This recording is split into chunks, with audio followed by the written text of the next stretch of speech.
Un navire bangladais saisi au large de côtes somaliennes et libéré après un mois. Un navire bangladais. Bangladais, c'est-à-dire Bangladesh. Navire Bangladesh saisi par les Somaliens. Ils ont bloqué ça pendant un mois. Ils viennent à peine de le libérer. Bon, on n'a pas décrit comment on a libéré ça, mais je suis certain qu'ils ont payé. Ils ont certainement payé de l'argent pour avoir leur navire libéré. Alors, comment ça s'est passé? 20 assaillants armés ont pris le contrôle du navire alors qu'ils faisaient la route de Maputo, la capitale de la Mozambique, vers Amria, aux Émirats Arabes Unis. Maputo, c'est là, vous voyez la carte, jusqu'aux Arabes Unis. C'était là que le bateau a été saisi, d'après la société britannique Sécurité Maritime. Ça, c'est leur version. On ne sait pas trop quelle est la version des Somaliens. C'est facile de raconter une version pour paraître clean, mais la version officielle, la version correcte, on ne sait pas. Ce qui est important ici de savoir, c'est quoi? Quelles sont les raisons pour lesquelles les bateaux sont arrêtés? Les pirates. Comment sont-ils devenus pirates? Les pirates en Somalie, en effet, sont des humains qui étaient préalablement pêcheurs. Naturellement pêcheurs. Par héritance, par héritage, par descendance et par nature. Ce sont des gens qui vivent, pour la plupart, de la pêche. Okay? Ils vont pêcher à la mer, ils ont des poissons, ils vendent, prennent soin de leurs enfants et leurs familles. C'est comme ça qu'ils ont fait depuis très très longtemps. Jusqu'à ce qu'arrivent les navires venant de l'Europe, les chaculiers asiatiques et venant de partout ailleurs pour pêcher illégalement leurs poissons. Ça, c'est une partie de l'histoire qu'on ne raconte pas. On parle des pirates. Oh, des pirates.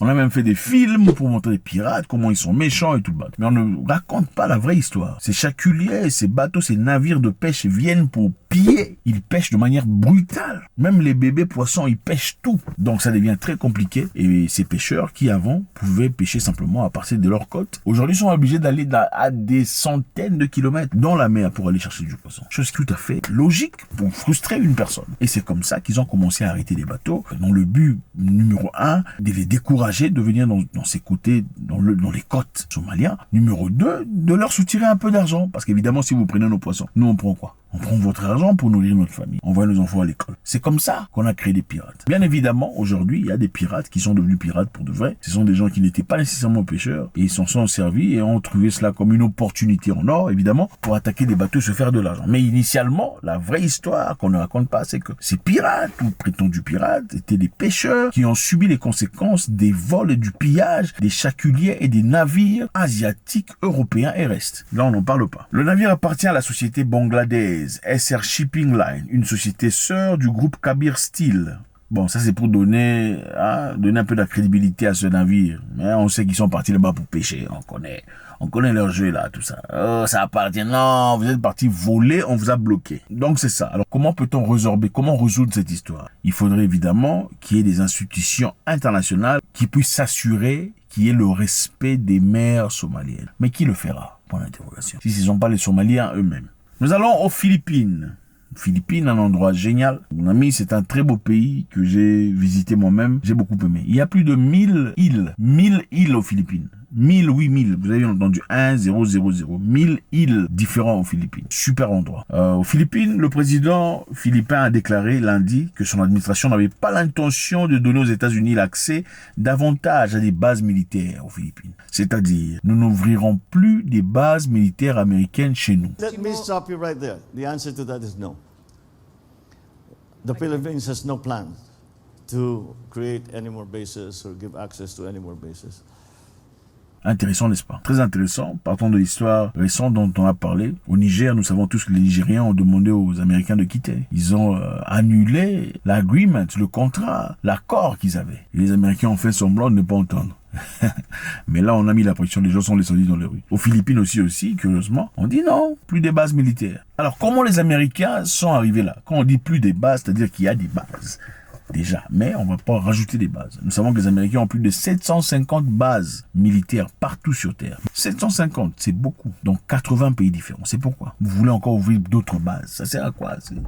Si c'est pas pour contrôler, enfin, il faut se dire la vérité. Attendez, pourquoi vous avez besoin de plus de bases que tout le monde, partout dans le monde? C'est incroyable. Alors en Philippines, on a dit niet. Bon, ce pays, c'est un pays dur, ça rigole pas. À mon arrivée là-bas, on nous a posé des vraies questions. C'était pas pour rigoler. Vous venez faire quoi? Là-bas, ça rigole pas. Vous emmenez on vous termine, on vous termine. On vous met pas en prison, on vous termine. Vous dealez tout ça, on vous termine. Ça rigole pas. Le président Ferdinand Marcos, ça c'est un nouveau président. Le président précédent était beaucoup plus brutal, qui a pris ses fonctions depuis 2022 à autoriser les forces américaines à accéder à 4 bases militaires philippines supplémentaires. Portant à 9 le nombre de sites et de troupes américains peuvent effectuer une rotation indéfinie en vertu de l'accord de 2014. Pourquoi ont-ils invité les Américains? La réponse est très simple. C'est pour résister à la Chine. Nous savons que la Chine et les Philippines et certains autres pays asiatiques sont en train de se disputer la Chine méridionale, la partie de la mer de la Chine méridionale. Les Chinois disent que cette partie de la mer appartient à la Chine. Mais bon, de manière cohérente, si vous regardez, ça ne peut pas vraiment appartenir à la Chine toute seule. Ce n'est pas. Mais nous savons que la Chine fait usage de ses muscles pour intimider tout le monde. Alors qu'est-ce que les Philippines ont fait? Les Philippines ont invité les Américains pour se protéger, c'est-à-dire inviter un autre grand pour se protéger d'un grand, mais a refusé d'ouvrir une nouvelle base américaine qui était beaucoup trop proche de la Chine pour éviter la colère ou la fureur de la Chine. Vous voyez un peu, je t'invite pour me protéger, mais je ne te mettrai pas devant la porte de la Chine de peur que je devienne l'Ukraine. Vous voyez un peu, très intelligent. Mais les amis, vous qui faites, si vous partez aux Philippines là-bas, on va vous finir. Il faut arrêter avant de partir là-bas. Bref, nous sommes au Zimbabwe. Au Zimbabwe, un pays très intelligent, très important. De le savoir, les Zimbabwéens sont les Africains les plus lettrés d'Afrique, si vous ne le saviez pas.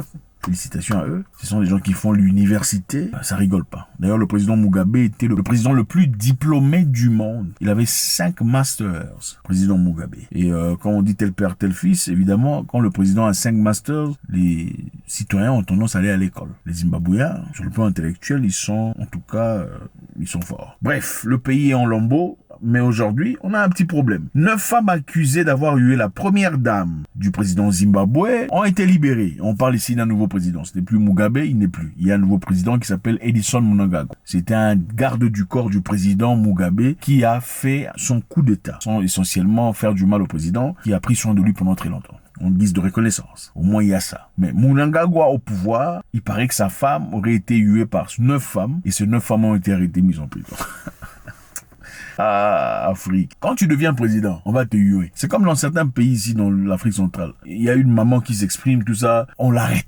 Si vous ne voulez pas être hué, il faut chercher un boulot de charpentier. Les charpentiers ne sont pas hués. Allez chercher un boulot de comédien. Même les comédiens, on s'en moque. Si on veut être président de la République, il faut être assez mature sur le plan émotionnel pour comprendre que tu seras hué. Mais toi, tu veux devenir président pour commencer à arrêter des gens parce qu'ils ont hué. Il faut être plus grand que ça. Ces femmes ont été accusées d'avoir hué la première dame. Alors, apparemment, elles ont été retirées de prison sur l'instruction de la première dame, Auxilia Mnangagwa. Les informations citant le porte-parole présidentiel Georges Charamba. La première dame et le commissaire général de la police ont convenu que les agents sur terrain avaient réagi de manière excessive. On dit que la première dame finalement dit, en correspondance avec le chef de la police, que les agents sur place ont agi de manière excessive. Ça fait quand même rigoler. Vous savez, ça pourrait aussi être que la première dame avait dit « jetez-les en prison ». Après quelques jours de chicotage, bon, j'espère qu'ils n'ont pas été chicotés. Quand on les sort, ils disent « non mais finalement je suis pas d'accord avec ces histoires ». Officiellement, il faut le dire, hein, la première dame a dit qu'il n'était pas d'accord. Donc la première dame ne savait pas le jour du départ qu'on avait arrêté les gens. Elle n'était pas au courant. Elle a attendu quelques jours d'abord. C'est après qu'elle a eu le courage de dire « non, je suis pas d'accord avec ces décisions ». Si c'est une décision logique et légale, alors la première dame ne devrait pas avoir le droit ou le pouvoir de décider sur le sort de ces personnes toutes seules, sans passer par les institutions.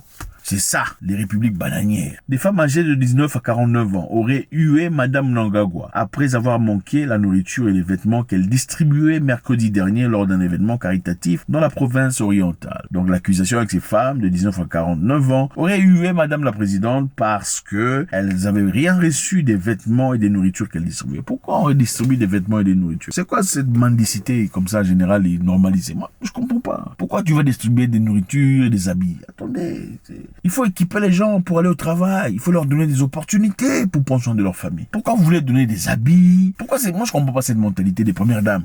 Et la première dame est partie aider. Vous allez aider pourquoi? Donner aux gens le boulot, accorder leur l'opportunité de réussir leur vie, que vos maris arrêtent de voler. Les gens n'auront pas besoin de votre aide. C'est quoi ça, vouloir donner aux gens? Oh, la mère des gens. Vous êtes la mère de personne. Vous êtes les mamans de vos enfants. Vous êtes la mère de qui? Vous êtes la mère des personnes. Vous pensez qu'avoir de l'argent fait de vous une mère? Vous savez ce que c'est d'être la mère des gens?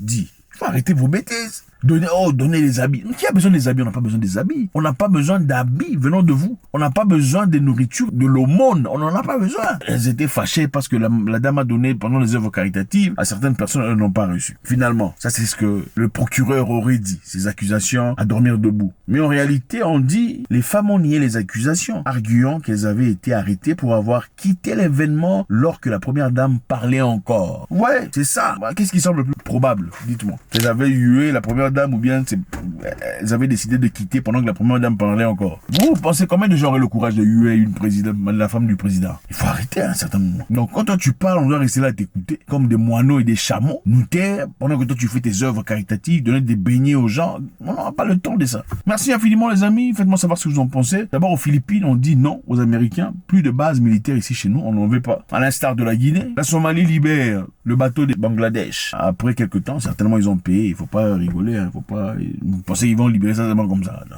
Évidemment, ce sont des bateaux de pêcheurs qui viennent pêcher de manière illégale. Et maintenant, au Zimbabwe, où 9 dames étaient arrêtées parce qu'ils auraient hué la femme du président. Hué la femme du président. Oh là là. God bless.